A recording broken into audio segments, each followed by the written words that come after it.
সুন্দর করে জানিয়ে দিচ্ছেন ওয়াইযা কুরিয়াল কুরআনু فاستمعوا له وأنصتوا لعلكم ترحمون الله أكبر যখন তোমাদের সামনে আল্লাহর কোরআন তেলাওয়াত করা হয় তখন তোমরা চুপ করে মনোযোগ দিয়া আমলের নিয়তে কোরআনুল কারীম শ্রবণ করতে থাকো।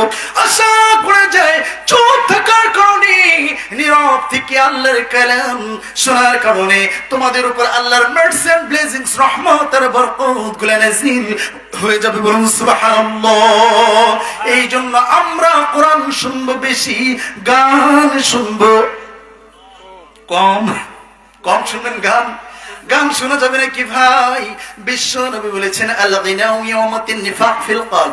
গান শুনলে মানুষের কলব মারা যায়, অন্তরটা মরে যায়, মানুষকে জিনার দিকে নিয়ে যায়। যে গান শুনলে মানুষের অন্তর মরে যায়, জিনার গুনাহ হয়, সেই গান কি শোনা যাবে নাকি ভাই? গানের ভাষা তো আর গানের ভাষার মতো নাই।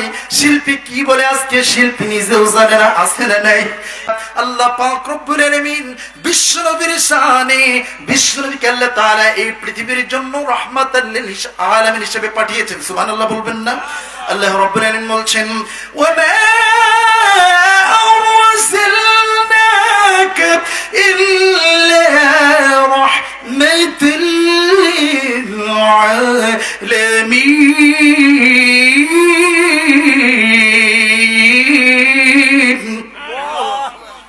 আমি আপনাকে এই পৃথিবীতে বিশ্ব জগতের জন্য রহমত স্বরূপ এই পৃথিবীতে নাযিল করেছি। বলুন সুবহানাল্লাহ। বিশ্বনবীর সকল কুল কায়নাতের জন্য রহমত। সুবহানাল্লাহ বলবেন না? বিশ্বনবী ছোট্ট মাসুম বাচ্চা, তাদের জন্য রহমত। বিশ্বনবীর সামনে দিয়ে এমন কোন বাচ্চা যেত না যেই ব্যক্তির মাথায়, ছোট্ট বালকের মাথায় বিশ্বনবী হাত রাখেন নাই। বলুন তো দেখি, আপনি আমি যদি একটা বাচ্চা সামনে দিয়ে হেঁটে যায়, দুষ্ট যদি হয়, তার মাথায় যদি হাত রাখেন আর তার জন্য যদি একটু দোয়া করেন, সেই বাচ্চা কখনো গালিগালাজ করবে না। কথা বলেন ঠিক কিনা আমার ভাইয়ারা? ওয়ালাইকুম আসসালাম। তাহলে বিশ্বনবী বাচ্চাদের জন্য রহমত। কেমন রহমত ছিলেন? একটা বাচ্চা খেলা করছে, বিশ্বনবী বাচ্চাটাকে ডাক দিলেন উমাইর। উমাইর চলে এলো, বলছে ইয়া রাসূলুল্লাহ, আসসালামু আলাইকুম। সালামুন আলাইকা ইয়া রাসূলুল্লাহ। বিশ্বনবী বললেন উমাইর, তুমি খেলা করছো, তুমি কেমন আছো? এবার বলতেছে ওই যে তোমার ছোট্ট একটা পাখির বাচ্চা ছানা ছিল, ওই বাচ্চাটার খবর কি? আল্লাহু আকবার বলবেন না? তার মানে বিশ্বনবী এমন রহমত, ছোট্ট বাচ্চাটা পাখির ছানা নিয়ে খেলা করে, সেইটারও খবর বিশ্বনবী রেখেছেন। সুবহানাল্লাহ। আবার বিশ্বনবী হেঁটে যাচ্ছেন, সাহাবীরা যখন বিশ্বনবীকে খুঁজতেন, দেখতেন এই রাস্তা দিয়ে গিয়েছে না কোন রাস্তা দিয়ে গিয়েছে, বাচ্চাদের মাথায় বিশ্বনবী, সাহাবীরা সুঘ্রাণ নিতেন, কারণ বিশ্বনবী হাতের তালুতে আতর মাখতেন। সুবহানাল্লাহ। দেখতেন বিশ্বনবী এই রাস্তা দিয়ে গিয়েছে কিনা। বিশ্বনবী স্বামী হিসেবে তিনি রহমত ছিলেন, বিশ্বনবী সকলের জন্য রহমত ছিলেন। আমার ভাইরা, এই জন্য রব্বুল আলামিন বলছেন ওয়া মা আরসালনাকা ইল্লা রাহমাতাল লিল আলামিন। জোরে বলুন সুবহানাল্লাহ। বিশ্বনবীকে বাদ দিলে আমরা সালাত কেমন করে পড়তে হয় জানতাম নাকি? মাগরিবের নামাজ আপনারা পড়েছেন, আপনারা চিন্তা করলেন মাগরিবের নামাজ তো 3 রাকাত, 3 রাকাত তো আমরা 5 রাকাত বেশি করে পড়বো, সব বেশি হবে, হবে নাকি? তার মানে বিশ্বনবী যে কায়দায় সালাত শিখিয়েছেন, সেই কায়দা বাদ দিয়ে অন্য কোন কায়দায় সালাত হবে নাকি? আমার ভাইরা, বিশ্বনবী জীবনে, বিশ্বনবী হজ করেছেন, বিশ্বনবী জীবনে একবার, আর উমরা করেছেন 4 বার। কয়বার? 4 বার উমরা করেছেন, একবার হজ করেছেন। ওই যে বিশ্বনবী খ্রিস্টান ক্লিয়ার একবার যে হজ করেছেন, কিয়ামত পর্যন্ত 1450 বছর ধরে এই যে হাজী সাহেবরা হজ করতে গিয়েছিলেন, ওই 1450 বছর আগে বিশ্বনবী যে সিলসিলাটা চালু করেছেন, কিয়ামত পর্যন্ত মানুষগুলো হজ করবে। বিশ্বনবীর পদ্ধতি বাদ দিয়া অন্য কোন পদ্ধতি হজ করলে হজ হবে নাকি? বিশ্বনবী আমাদেরকে সিয়াম শিখিয়েছেন, রোজা শিখিয়েছেন। এখন বিশ্বনবী শিখালেন সুবহে সাদিক থেকে সন্ধ্যা পর্যন্ত, সূর্যাস্ত পর্যন্ত আমরা বিশ্বনবী শিখিয়েছেন রোজা রাখতে হবে। এখন চিন্তা করলাম রাত্রে খাবো আর ওই বেলায় গিয়ে সকালবেলা ভেঙে ফেলবো, হবে নাকি? তার মানে বিশ্বনবী যেমন করে সিয়াম শিখিয়েছেন তেমন করে পালন করতে হবে। বিশ্বনবী যেমন করে যাকাত দিতে বলেছেন তেমন করে যাকাত দিতে হবে। তার মানে বোঝা যায় বিশ্বনবীকে বাদ দিলে সালাত বোঝা যায় না, বিশ্বনবীকে বাদ দিলে রোজা বোঝা যায় না, বিশ্বনবীকে বাদ দিলে হজ বোঝা যায় না, বিশ্বনবীকে বাদ দিলে যাকাত বোঝা যায় না। আর বিশ্বনবীর বিরুদ্ধে যারা কথা বলবে তাদেরকে এমনি এমনি ছেড়ে দেওয়া যায় না। বিশ্বনবীকে যারা গালি দেয় তাদেরকে এমনি ছেড়ে দিব নাকি আমরা? আমার ভাইরা, তোমরা যতই গালি দাও কিন্তু আমাদের সামনে গালি দিয়ে দেখো, জিহ্বাটা পায়ের নিচে ফেলে দিয়ে জিহ্বা টেনে ছিঁড়ে ফেলে দেবো। কথা বলো ঠিক কিনা? কত বড় স্পর্ধা হয়েছে। যে নবী যে হাউজে কাউসারের মালিক, যখন কাল কিয়ামতের ময়দানে কবরে সবাই ডিস্ট্রয় হয়ে যাব, সবাই ইন্তেকাল করব, এমনকি ফেরেশতারা পর্যন্ত ইন্তেকাল করবেন। সর্বপ্রথম 4 জন ফেরেশতাকে আল্লাহ তাআলা উত্থিত করবেন, জিবরাইল সহ আরো 4 জনকে উত্থিত করবেন। সর্বপ্রথম মানুষের ভেতর প্রথম যে ব্যক্তিটা মাটি ফেটে ফেটে যখন বের হবেন তিনি হলেন রাহমাতাল লিল আলামিন, বিশ্বনবী জনাবে মুহাম্মদুর রাসূলুল্লাহ সাল্লাল্লাহু আলাইহি ওয়াসাল্লাম। সেই সময় বিশ্বনবী একটা বোরাক নিয়ে, তাফসীর ইবনে কাসিরের ভিতর এসেছে, বিশ্বনবীকে জান্নাতে একটা পোশাক পরানো হবে। আর ওই যে বোরাকে বিশ্বনবী মসজিদুল হারাম থেকে মসজিদুল আকসা হিজরত করেছিলেন, ওই যে গিয়েছিলেন বিশ্বনবীর ওই বোরাক সহ আর জান্নাতি পোশাক সহ আল্লাহ তাআলা সেই দিন মাটি ফেটে উঠায় দেবে। এবার বিশ্বনবী বলবে আমি এখানে উঠলাম, আমার উম্মতদের কি অবস্থা? আল্লাহু আকবার, আল্লাহু আকবার, আমার উম্মত গুলা কই? এবার ফেরেশতারা বলবে ইয়া রাসূলুল্লাহ, এখন এ পর্যন্ত আমরা মাত্র 4 জন ফেরেশতা, আর আপনি ছাড়া আর পৃথিবীতে আল্লাহ ছাড়া আর কেউ এ পর্যন্ত আর নাই, কিয়ামত হয়ে গিয়েছে। এখন আস্তে আস্তে সকলকে মাটি ফেটে উঠতে হবে। মানুষগুলা হাহাকার করতে থাকবে, মানুষগুলা বছরের পর বছর, শত শত কোটি কোটি বছর মানুষগুলা কবর থেকে উত্থিত হবে, মানুষগুলা তৃষ্ণার্ত হবে। আল্লাহ তাআলা এই মানুষদেরকে তৃষ্ণা নিবারণ করার জন্য হাউজে কাউসারের মালিক বিশ্বনবীকে বানায় দেবেন। আল্লাহু আকবার। সেই দিন হাউজে কাউসারের পানি কিন্তু সবাই পাবে না। সেই দিন হাউজে কাউসারের পানি তারাই পাবে যারা বেদাত করে নাই, বিশ্বনবীর সুন্নাহ অনুযায়ী আমল করেছে, আল্লাহকে আল্লাহ বলে মেনেছে, দল হিসেবে ইসলামে দল করেছে, নামাজ পড়েছে, রোজা করেছে, এবং ব্যক্তি যারা রাসূলকে ভালোবেসেছে, তারা সেই দিন হাউজে কাউসারের পানি আল্লাহ তাআলা এত, তাফসীর ইবনে কাসিরের ভিতরে এসেছে, দুধের চেয়ে ধবধবে সাদা আর মেশক আম্বরের চেয়েও সুঘ্রাণ, আর এইটার এত স্বাদ হবে, পৃথিবীর সবচেয়ে সুস্বাদু মিষ্টি হচ্ছে মধু, তার চেয়ে মিষ্টি হবে এই হাউজে কাউসারের পানি। সুবহানাল্লাহ বলেন। হাউজে কাউসারের মালিক কে? বিশ্বনবী মুহাম্মদ রাসূলুল্লাহ। সেই দিন বিশ্বনবী একজন একজন করে সবাইকে পানি পান করাবে, কিন্তু যখন একজন ব্যক্তিকে বিশ্বনবীর উম্মতি মুহাম্মাদীকে দেবে না, এবার বলা হবে, বলবে ও ফেরেশতারা বলবে ইয়া রাসূলুল্লাহ, আপনি এই ব্যক্তিকে এই হাউজে কাউসারে পানি দিতে পারবেন না। কেন দিতে পারবো না? বলবে যে আপনার ইন্তিকালের পরে যত বেদাত নতুনত্ব ইসলামের মধ্যে সৃষ্টি করেছে এই ব্যক্তি, এবং বেদাত করা ব্যক্তিকে সেই দিন হাউজে কাউসারে পানি দেওয়া হবে না। আমার ভাইরা, হাউজে কাউসারের মালিক কে? বিশ্বনবী মুহাম্মদ রাসূলুল্লাহ সাল্লাল্লাহু আলাইহি ওয়াসাল্লাম। আমার বন্ধুগণ, আল্লাহ পাক রব্বুল আলামিন এই যে বিশ্বনবীকে এত আযীম, এত সম্মান দান করেছেন, আল্লাহকে এই জন্য যদি আমরা আল্লাহকে পেতে চাই, রাসূলকে ভালোবাসার দরকার কম না বেশি? আসতে বলবেন না, কম না বেশি? আল্লাহকে যদি পেতে চাই তাহলে রাসূলকে ভালোবাসতে হবে। কথা বলেন, কথা বলেন। আল্লাহ কি যে পাইতে চাই, হাজরত কি ভালোবেসে, আল্লাহ কি যে পাইতে চাই, হাজরত কি ভালোবেসে, আরশ কুরসি লৌহ কালাম না চাহিতে বেশি হাজরতকে ভালোবেসি আল্লাহ কি জি পাইতে চাই। আলহামদুলিল্লাহ বলেন। এজন্য আল্লাহকে যদি পেতে চায় রাসূলকে মহব্বত করতে হবে জীবনের চাইতে কম না বেশি। আস্তে বলবেন না, কম না বেশি। বিশ্বনবী সাইয়েদনা ওমরকে বললেন, ওমর তুমি যে আমাকে ভালোবাসো, কতটুকু ভালোবাসো? সাইয়েদনা ওমর বললেন, ইয়া রাসূলুল্লাহ, আল্লাহ তাআলা পৃথিবীতে আমাকে জাগতিক যত সম্পদ দিয়েছেন, যা দিয়েছেন একটা জিনিস বাদে, আমার মৃত্যু ছাড়া আমি সব কিছু আপনার জন্য কোরবানি করব। বলুন সুবহানাল্লাহ।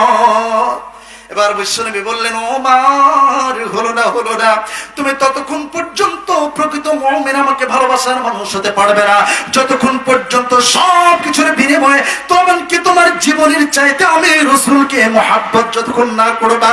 এবার হযরত ওমর বলেন, ইয়া রাসূলুল্লাহ, আল্লাহর কসম করে বলছি এখন থেকে, আজ থেকে, এই মুহূর্ত থেকে আপনার সম্মান ইজ্জত রক্ষার জন্য আমাকে যদি জীবন দিতে হয় আমি জীবন দিয়ে দেব। এরপর আপনার সম্মান ইজ্জত রক্ষা করার জন্য আমি আমার জীবন দিয়ে দেব, আপনার সম্মান নষ্ট হতে দেব। বলুন সুবহানাল্লাহ। কি সাহাবী তারা ছিলেন, তারা কি মুসলিম ছিলেন আমার ভাইরা। সেই সময়ের মুসলমান ছিল, এখনো মুসলমান রয়েছে, কিন্তু সেই ওমরের যুগ, সেই ওমর যে ছিলেন, কিন্তু এখন আর সেই ওমর আর নেই। কথা বলেন। এই জন্য রব্বুল আলামিনের কাছে ফরিয়াদ করি, রব্বুল আলামিন এই 90-95 ভাগ মুসলমানের দেশে তুমি আমাদেরকে এমন একজন ওমর দিয়ে দাও যে ওমরের মাধ্যমে কোরআন রাষ্ট্রীয় পর্যায়ে নিয়ে বিশ্ব নবীর যারা গালি দেবে তাদেরকে হত্যার রায় কার্যকর করার তারা অনুমতি দেবে। কথা বলেন ঠিক কিনা আমার ভাইরা। বিশ্ব নবীর চরিত্র সম্পর্কে জিজ্ঞেস করা হয়েছে, আল্লাহ তাআলা কোরআনুল কারীমের ভিতর সুন্দর করে জানিয়ে দিচ্ছেন, ওয়া ইন্নাকা লা'আলা খুলুকিন আযীম। নবী আমি আপনাকে এমন চরিত্র দিয়েছি যেই চরিত্র নিয়ে চিন্তা করার মতো, গবেষণা করার মতো জেহেন শক্তি পৃথিবীর মানুষকে আমি দেই না। আল্লাহু আকবার। আয়েশা সিদ্দিকাকে প্রশ্ন করা হলো, আপনার স্বামী মুহাম্মাদের চরিত্র কেমন? আয়েশা রাদিয়াল্লাহু তাআলা আনহা বললেন, আমার নবী মুহাম্মদ, আমার স্বামী মুহাম্মাদের চরিত্র হচ্ছে কোরআনের চরিত্র। বলুন সুবহানাল্লাহ। উম্মে সালামাকে প্রশ্ন করা হলো, তোমার স্বামী মুহাম্মাদের চরিত্র কেমন? উম্মে সালামা বললেন, আমার স্বামী মুহাম্মদ যখন রাস্তা দিয়ে হেঁটে যায় তখন আমাদের চোখের নজর দিয়ে আমরা দেখতে পাই যেন জীবন্ত কোরআনুল কারীম হেঁটে যায়। কি নবী আমরা পেয়েছি। আল্লাহু আকবার বলেন। আমার ভাইরা, আল্লাহ পাক রব্বুল আলামিন আমার রাসূলকে এমন জীবনে কিছু গুণাবলী দিয়েছিলেন, এই পৃথিবীতে যত পয়গম্বর এসেছেন, যত মানুষ এসেছেন, এমন স্পেশালি কিছু গুণ যা রাসূলকে দিয়েছিলেন কোন পয়গম্বর, কোন মানুষকে আল্লাহ তাআলা সেই গুণ দেন নাই। বলুন সুবহানাল্লাহ। আল্লাহ পাক রব্বুল আলামিন বিশ্বনবীকে এমন গুণ দিয়েছিলেন, বিশ্বনবীর হাতের আঙ্গুলের শাহাদাত, আঙ্গুলের হাতের ইশারায়, নখের ইশারায় চন্দ্র দ্বিখণ্ডিত করার ক্ষমতা আল্লাহ তাআলা দিয়েছিলেন। সুবহানাল্লাহ বলবেন না আমার ভাইরা। বিশ্বনবীকে 8-10টা এমন কিছু বড় বড় গুণ আল্লাহ তাআলা দিয়েছিলেন, তার ভিতরে এক নম্বর হচ্ছে বিশ্বনবীর হাতের আঙ্গুলের ইশারায় চন্দ্র দ্বিখণ্ডিত করেছিল। যখন ওই কুরাইশরা একত্রিত হলো, আবু জাহেলের বলল বিশাল একটা মঞ্চ তৈরি করা হলো। এবার মঞ্চ তৈরি করে লোকদেরকে বলা হলো, যদি মুহাম্মদ তুমি সত্য নবী হয়ে থাকো, ওই যে চন্দ্রটা দেখা যায়, তো নবী যদি হয়ে থাকো তাহলে ওই চন্দ্রটা দ্বিখণ্ডিত করতে হবে।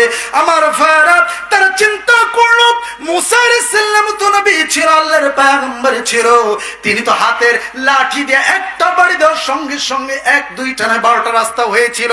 কিন্তু তিনি চিন্তা করলেন মুসা যে নবী, এটা প্রমাণ করার জন্য তিনি ওই যে লাঠি দিয়ে পানি দ্বিখণ্ডিত করেছিলেন। এবার তারা চিন্তা করলো মুহাম্মদ তো অনেক কিছুই করে, যদি জাদুর প্রভাব খাটে, দুনিয়ায় খাটে, আসমানে খাটে না। কথা বলেন। জাদুর প্রভাব কিন্তু দুনিয়ায় খাটে, আসমানে খাটে না। মুহাম্মদ যদি সত্য আল্লাহর পয়গম্বর হয়ে থাকে তাহলে মুহাম্মদ যাই করুক, ওই যে চন্দ্র দ্বিখণ্ডিত করবে এই ক্ষমতা মুহাম্মাদের নাই। বিশাল মঞ্চ তৈরি করা হলো। মোহাম্মদ তুমি কালেমার ঘোষণা দিচ্ছ, তুমি যদি আজকে এই চন্দ্র দ্বিখণ্ডিত করতে না পারো, তাহলে যে এই যে ভণ্ডামি করছো, তুমি নবুয়ত দাবি করছো, তোমার খবর আছে? কি আছে? খবর আছে। এবার বললেন, চাচাজি আপনি যখন এমন শর্ত জুড়িয়ে দিলেন আর শত শত হাজার হাজার লোকদেরকে একত্রিত করলেন, মঞ্চ বানালেন, আপনার চ্যালেঞ্জ। এবার বিশ্ব নবী চুপ করে রয়েছেন, ধ্যান করেছেন, ধ্যানমগ্ন রয়েছেন। এমন সময় আল্লাহ তাআলা বলেন, আমার খলিল, আমার বন্ধু যে চ্যালেঞ্জ ছড়িয়ে দিয়েছে, আপনি চ্যালেঞ্জ গ্রহণ করুন। আল্লাহু আকবার বলেন। এবার বিশ্বনবী বললেন, চাচাজি আপনি যে চ্যালেঞ্জ দিয়েছেন আমি গ্রহণ করলাম। এবার হাতের শাহাদাত আঙ্গুলি দিয়া আল্লাহু আকবার বলে একটা চড় মারলেন। তাফসীর ইবনে কাসিরের ভিতরে এসেছে, এক খণ্ড চন্দ্র পূবের দিকে চলে গিয়েছে, আরেক ভাগ পশ্চিমের দিকে দ্বিখণ্ডিত হয়ে ফাঁকা হয়ে গিয়েছে। আমার ভাইরা নীল আর্মস্ট্রং সর্বপ্রথম 1969 সালে চাঁদে গিয়েছিলেন। আমেরিকার এই নীল আর্মস্ট্রং চাঁদে যাওয়ার পরে সেইখানে চাঁদে যখন যায়, গিয়ে দেখে চন্দ্র দ্বিখণ্ডিত করা। আল্লাহু আকবার বলেন। এরপরে সে দুনিয়ার দিকে যখন তাকায়, তখন দেখে টিপ টিপ টিপ টিপ করে কি যেন একটা ঘরের ভেতর চলছে। এবার লক্ষ্য করে দেখে ওইটা অন্য কিছু নয়, ওইটা হলো আল্লাহর কাবা। আর সেই করে একটা তিনি মিউজিক শুনতে পেলেন। এই তিনটা জিনিস তিনি দেখলেন, এক হচ্ছে চন্দ্র দ্বিখণ্ডিত করা, আর দেখলেন দুনিয়ার দিকে তাকায় দেখলেন যে একটা টিপ টিপ করে জ্বলছে, আর একটা মিউজিক শুনলেন। তিনি দুনিয়ায় যখন দেশে ফিরে আসলেন, আমেরিকায় যখন ফিরে আসলেন, একটা ঘরের পাশ দিয়ে যায়। এখনো আমেরিকার এমন কিছু জায়গা রয়েছে যে এখানে প্রকাশ্যে সালাত পড়া যায় না, ভিতরে গোপনে গোপনে সালাত পড়তে হয়। একজন ব্যক্তি তার ঘরের ভেতর আল্লাহু আকবার আল্লাহু আকবার বলে যখন আযান দেয়, এমন সময় নীল আর্মস্ট্রং ওই যে চাঁদে যে মিউজিক শুনতে পেয়েছিলেন, ওই লোকটাকে ডাক দিলেন। ডাক দেওয়ার পর লোকটা বের হয়ে আসলো। এবার বলতেছি, তুমি যে এই যে মিউজিক, যে সঙ্গীতটা বলতেছো, এইটা আবার কোত্থেকে পাইলা? আমি তো কোনোদিন শুনি না, এইটা তো আমি চাঁদে শুনতে পেয়েছি। এবার এই লোকটা চোখের পানি ছেড়ে দিয়ে বলতেছি, এইটা মিউজিক নয়, মিউজিক নয়, মিউজিক নয়, এইটা হলো মুসলমানদের আযান। আমার ভাইরা, এবার নীল আর্মস্ট্রং এই তিনটা জিনিস দেখার সঙ্গে তিনি স্থির থাকতে পারলেন না। তিনি সঙ্গে সঙ্গে পড়ে নিলেন কালিমা লা ইলাহা ইল্লাল্লাহু মুহাম্মাদুর রাসূলুল্লাহ সাল্লাল্লাহু আলাইহি ওয়াসাল্লাম। তাহলে বলুন তো দেখি, এক নম্বরে যে গুণ, যে বৈশিষ্ট্য আল্লাহ তাআলা আমার রাসূলকে দিয়েছিলেন, এই গুণ পৃথিবীর অন্য কোন মানুষের আছে নাকি? 1,24,000 পয়গম্বর, 2,00,000 মতান্তর 24,000 পয়গম্বর রয়েছে, কাউকে এই বৈশিষ্ট্য আল্লাহ তাআলা দিয়েছেন নাকি? তার মানে এমন গুণ আল্লাহ তাআলা আমার রাসূলকে দিয়েছেন যা অন্য কোন পয়গম্বরকে আল্লাহ তাআলা দেন নাই। বলুন সুবহানাল্লাহ। বিশ্ব নবীর 2 নম্বর গুণ ছিল সাহিবুস শাক্কিস সাদার। বিশ্ব নবীর সিনা চাক হয়েছিল। কি হয়েছিল? কথা বলে না, কি হয়েছিল? সিনা চাক বোঝেন? সাহিবুস শাক্কিস সাদার, সিনা চাক হচ্ছে ওপেন হার্ট সার্জারি, এটা ফার্সি শব্দ। সিনা চাক হচ্ছে, আর ইংরেজিতে বলছে ওপেন হার্ট সার্জারি, যেটা দেখবেন ডক্টরেরা এই কণ্ঠের নিচ থেকে এই নাভির এই পর্যন্ত একদম ফেড়ে ফেলে এরপর হৃৎপিণ্ডটা বের করা হয়, তার সার্জারি করা হয়। এইটা পেয়েছে বিশ্বনবীর ওই সিনা চাক থেকে। আল্লাহু আকবার, আল্লাহু আকবার। বিশ্বনবীর 2 বার সিনা চাক হয়েছে, অন্য বর্ণনায় 2-3 বার, কিন্তু বাংলাদেশের ডক্টররা যারা বলেছেন তারা বলছে 2 বারের বেশি কাউকে ওপেন হার্ট সার্জারি করা যায় না। 2 বারের বার 3য় বার করতে যাবে, তার দুনিয়া থেকে বিদায় হয়ে যেতে হবে। বিশ্বনবীর 2 বার সিনা চাক হয়েছে। একবার যখন বিশ্বনবীর বয়স হচ্ছে 4 থেকে 5 বছর, বিশ্বনবীর দুধমাতা হালিমাতুস সাদিয়ার ঘরে রয়েছেন। ছোট্ট মানুষ, 5 বছর 4 বছর বয়সের বালক, কতই বা বুদ্ধি রয়েছে। শিশু বাচ্চাদের সঙ্গে খেলতে গিয়েছেন। হঠাৎ করে একজন লম্বা আকৃতির সুন্দরী চেহারার মানুষ যখন চলে এলো, আজানের উত্তর দেবেন, ঠিক আছে? আমরা এখানে 7টার সময় আজান দিব, এরপরেই ইনশাআল্লাহ সালাত এখানেও হবে, মসজিদেও হবে। একজন উত্তর দেন, সমস্যা নেই। আমার ভাইরা, এই যে সর্বপ্রথম বিশ্বনবীর ওপেন হার্ট সার্জারি করা হয়েছিল, জিবরাইল সাল্লাম চলে এলেন, বালকদের সামনে থেকে বিশ্বনবী শোয়া দেওয়া হলো। এবার শোয়ানোর পরে বিশ্বনবীর এইটা বিদীর্ণ করে দেওয়া হলো। এবার বিদীর্ণ করে জমজম কূপের পানি আনা হলো, আর একটা জান্নাত থেকে একটা বাটি আনা হলো। এই জমজম কূপের পানি দিয়া ধৌত করে আবার সেইখানে হৃৎপিণ্ডটা স্থাপন করে দিলেন। বলুন সুবহানাল্লাহ। এই গেল একবার। আর 2 নম্বর হলো বিশ্বনবী আল্লাহ তাআলা যেই দিন ইসরা করেছিলেন, ভ্রমণ করেছিলেন, সেই দিন বিশ্বনবীকে এমন ভাবে জিবরাইল সাল্লাম তাকে ওপেন হার্ট সার্জারি করেছিলেন। আমার ভাইরা, এই যে সাহিবুস শাক্কিস সাদার বিশ্বনবীর যে ওপেন হার্ট সার্জারি করা হয়েছিল, পৃথিবীতে এমন কোন মানুষ আছে নাকি যে বিশ্বনবী যে জিবরাইল সাল্লাম নিজে করেছিলেন আল্লাহ তাআলার মাধ্যমে, এমন কোন ব্যক্তি আছে নাকি জিবরাইলের মাধ্যমে ওপেন হার্ট সার্জারি করা হয়েছে? আছে নাকি? শিশু বাচ্চারা চলে গিয়েছে হালিমাতুস সাদিয়ার ঘরে, গিয়ে বলতেছে, মা আপনার ওই যে মুহাম্মদ আপনার বাচ্চাকে তারা ওই কে যেন মেরে ফেলে দিচ্ছে, একদম বুকটা ছিঁড়ে ফেলে দিচ্ছে, রক্ত বের হচ্ছে। আমার ভাইয়েরা, তাহলে বিশ্বনবীর 2 নম্বর যে বৈশিষ্ট্য গুণগুলো আল্লাহ তাআলা দিয়েছিলেন, সাহিবুস শাক্কিস সাদার বিশ্বনবীর সিনা চাক হয়েছিল। বিশ্বনবীর 3, যেহেতু সময় আমার কম, বিশ্বনবীর 3 নম্বর গুণ ছিল সাহিবুল মিরাজ। বিশ্বনবীকে আল্লাহ তাআলা মিরাজ করিয়েছিলেন। সুবহানাল্লাহ বলবেন না?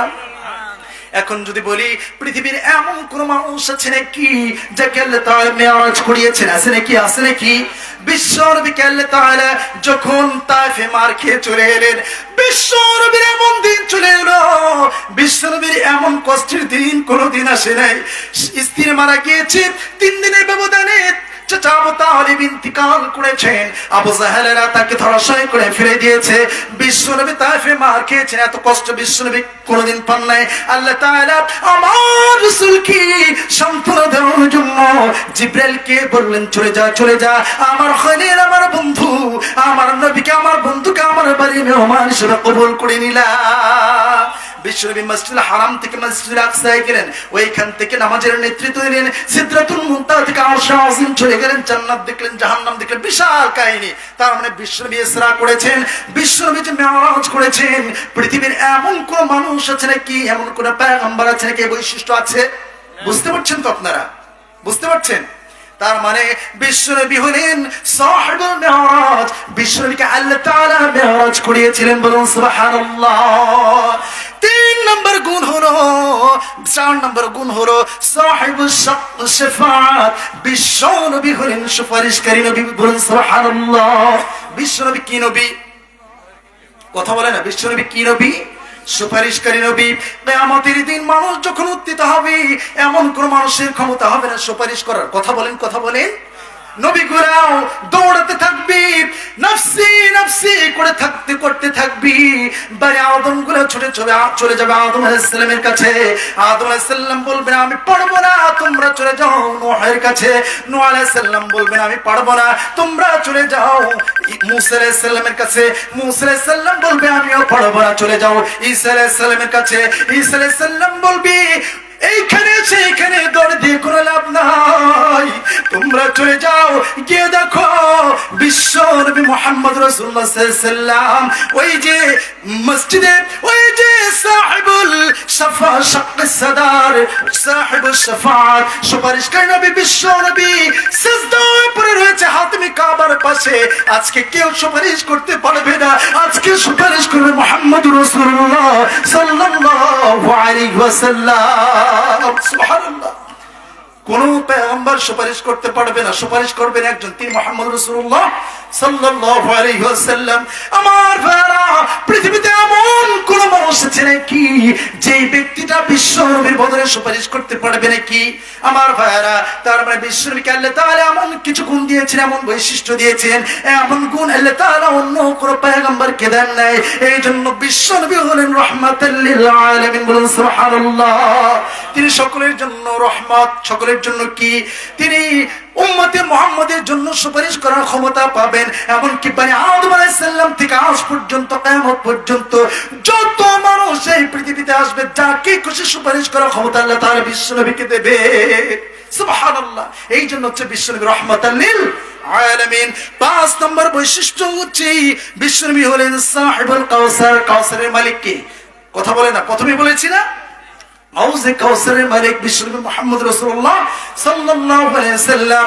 বিশ্বনবী হাউজে কাউসারের মালিক। শেষ কথা এখানেই বলেছিলাম, বিশ্বনবী সবাইকে সেই দিন পারে পান করাবে, কিন্তু একজনকে বাদ দিয়ে, তাদেরকে বাদ দিয়ে যারা বিশ্বনবীর পরে ইবাদতের নাম দিয়ে নতুনত্ব বেদাত চালু করেছে, কথা বলেন, এমন ব্যক্তিকে। এরপরে বিশ্বনবীকে আল্লাহ তাআলা যে গুণ দিয়েছেন, সাহিবুল মাকামি মাহমুদ, আল্লাহর চেয়ারের পাশে, কুরসির পাশে এমন একটা জায়গা থাকবে, আল্লাহর আরশের জায়গা, এমন একটি জায়গা যেখানে ওই যে আমরা আযানের পরে যখন মুনাজাত করি মাকাম মাহমুদা আছে না নাই, মাকাম মাহমুদা সর্বোচ্চ স্থানে স্থানান্তর কোন তিনি মুহাম্মদ রাসূলুল্লাহ সাল্লাল্লাহু আলাইহি সাল্লাম। আর এই মাকামে মাহমুদের জায়গাটা হচ্ছে আল্লাহ তাআলার পাশে একটা আসন থাকবেন, সেটা রাসূলের জন্য খাস।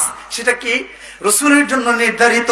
আমার ভাইরা, এই জায়গায়, এই পবিত্র জায়গায়, সর্বোচ্চ সম্মানের জায়গায় বিশ্বনবী রাহমাতাল লিল আলামিন বসে সুপারিশ করবে। সুবহানাল্লাহ, সুবহানাল্লাহ, কি নবী আমরা পেয়েছি। এরপরে সর্বশেষ যে বৈশিষ্ট্য, শ্রেষ্ঠ গুণাবলীর ভেতর একটি হচ্ছে বিশ্ব নবীকে আল্লাহ তাআলা মোহরে নবুয়ত দিয়েছিলেন। সুবহানাল্লাহ বলবেন না? বিশ্ব নবীকে আল্লাহ তাআলা মোহরে নবুয়ত দিয়েছিলেন। এই যে ডান কাঁধ আর বাম কাঁধ, এই যে ঘাড়ের ঠিক সোজা বরাবর 3 আঙ্গুল পরিমাণ বরাবর একটা ডিমের মতো ছোট্ট ডিম, পাখির ডিম, তাফসীর ইবনে কাসিরের ভিতরে এসেছে যে একটা পাখির ডিম কিংবা ছোট্ট কোনো ডিমের মতো একটা ছোট্ট জিনিস, এই ডান কাঁধ আর বাম কাঁধ, আর এই কাঁধের নিচ বরাবর, কাঁধে এক কল্লার নিচে কিছুটা নিচে মোহরে নবুয়ত যেটা ছিল, এইটা হচ্ছে সিলমোহর। বিশ্বনবী রাহমাতাল লিল আলামিন, শেষ নবী, সুবহানাল্লাহ বলবেন না? বিশ্বনবী চাচার সঙ্গে হিজরত করতে যাচ্ছেন, সেই সময় একজন খ্রিস্টান পাদ্রী ছিল। যখন বিশ্বনবীকে আসতে দেখছিলেন, এমন সময় দেখে একজন ফুটফুটে বাচ্চা যখন আসে, তার চোখ দিয়া দেখি গাছগাছালি, পাখালি সব কিছু এই লোকটার জন্য সিজদায় পড়ে গিয়েছে। আল্লাহু আকবার। এবার চিন্তা করলেন, এই বালকটা আবার কে, যার জন্য গাছ গাছালি গোড়া সিজদা অবরত করে দিয়েছে। এবার চিন্তা করলেন যে আমাদের কিতাবে তো রয়েছে শেষ জামানার পয়গম্বর মুহাম্মদ এই পৃথিবীতে আসবে, আমার মনে হয় মুহাম্মদ এইটা চেক করার জন্য বললো, বাবু একটু বালককে একটু কাছে আয়। এবার যখন কাছে আসলো, এসে যখন একটু এবার জামাটা সরালো, দেখেন টিপ টিপ টিপ টিপ করে সেইখানে জ্বলছে। সেইটা অন্য কোনো কিছু নয়, সেটা হলো মোহরে নবুয়ত। আমার ভাইরা, এই যে মোহরে নবুয়ত আল্লাহ তাআলা আমার রাসূলকে দিয়েছেন, এটা হচ্ছে শেষ নবীর সিম্পটম। এমন কোন মোহরে নবুয়ত কি অন্য মানুষকে দিয়েছে নাকি? কথা বলেন, কথা বলেন। আমার ভাইরা, এমনকি বিশ্ব নবী যখন সালাতে দাঁড়িয়ে গিয়েছেন, এমন সময় বলেছেন, ও আমার সাহাবীরা, তোমরা যে নামাজের মধ্যে যখন দাঁড়াও, তোমরা যে কাতারটা যদি বাঁকা করো, তোমাদের কাতার বাঁকা হয়ে গেল, আমি আমার নবুয়তের চোখ দিয়ে শুধু সামনে নয়, আমার মোহরে নবুয়তের মাধ্যমে পিছনে তোমরা কি করছো আমি তাও দেখতে পাই। সুবহানাল্লাহ, সুবহানাল্লাহ। তার মানে আল্লাহ পাক রব্বুল আলামিন এমন যে গুণাবলী আল্লাহ তাআলা আমার রাসূলকে দিয়েছেন, এই গুণগুলা পৃথিবীর কোন মানুষ তো দূরের কথা, কোন পয়গম্বর আলাইহিস সালাম কে আল্লাহ তাআলা দেন নাই। যে রাসূলকে আল্লাহ তাআলা এত সম্মান, এত আযীম, এত কিছু দান করেছেন, এই রাসূলের বিরুদ্ধে যারা এই কথা বলবে, তাদেরকে আমরা এমনি এমনি ছেড়ে দেব নাকি?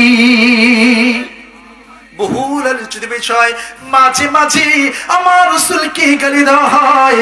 আমার ভাইরা, এই কোরআনের জন্য আমার রাসূলকে যারা গালি দেবে, এই রাসূলের সম্মান ইজ্জত রক্ষার জন্য আমাদেরকে যদি একবার নয় হাজারো বার যদি আমাদেরকে জীবন দিতে হয়, রক্ত দিতে হয়, শহীদ হতে হয়, পাবনাবাসী কারা আমার রাসূলের সম্মান ইজ্জত রক্ষার জন্য জীবন দেওয়ার জন্য তৈরি হয়ে আছো, তো হাত আমার আল্লাহরে দেখায় দাও।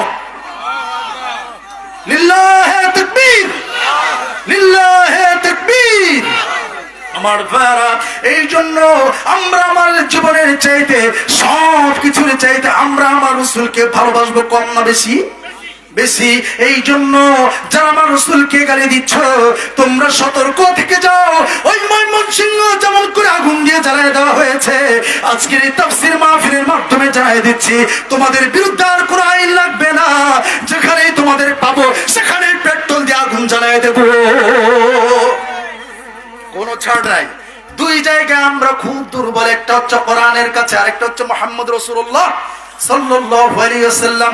কি হবে ভাই, আমাদের মতো এই কবরস্থানে যারা শুয়ে রয়েছেন, তারাও তো আমাদের মতো এই পৃথিবীতে বিচরণ করেছিলেন। কথা বলেন, কথা বলেন। তারাও যুবক ছিল, তাগড়া যুবক ছিল, তারা আজকে নাই। বিশ্ব নবী বলেছেন, আমার উম্মতের গড় আয়ু হচ্ছে 63 বছর। কত বছর? 63 বছর। 63 বছর যা পার হয়ে গিয়েছে, এখন আপনারা চিন্তা করবেন, যা পাচ্ছেন সেটা হচ্ছে আপনাদের হাদিয়া, উপহার। অভার সময়টা আপনারা পার করছেন, আপনারা এখন মাসুম। কে বলেছেন? মুহাম্মদ রাসূলুল্লাহ সাল্লাল্লাহু আলাইহি ওয়াসাল্লাম।